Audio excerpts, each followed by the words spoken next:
In this section of the video, we will cover radio care and maintenance.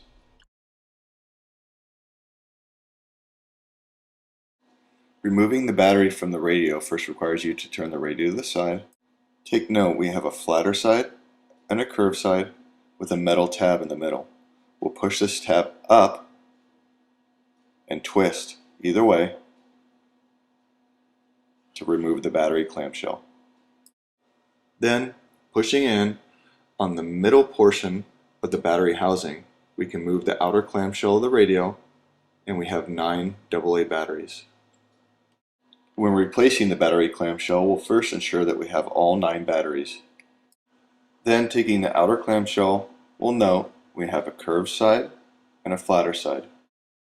Make sure you line this up with the curved side and flatter side on the battery housing. Push down until you hear a snap and you have no gap on the bottom and it's flush on the top. On the battery housing, we have metal contacts.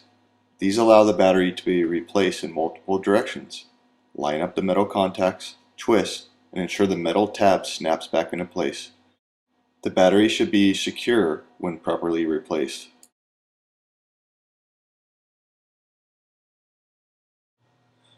To clean the radio, ensure we have mild soap, a tablespoon, a bucket to hold a gallon of water, a lint-free cloth, and a mild scrubbing brush. We'll take 1 tablespoon of mild soap and mix it into a gallon of water for a washing solution.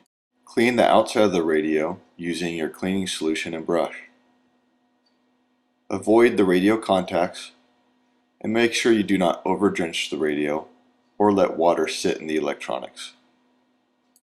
Dry the radio and clean the radio contacts using your lint-free cloth.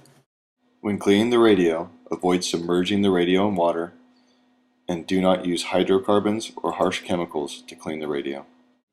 This concludes the training video. Regular use and training with your crews will help ensure radio proficiency.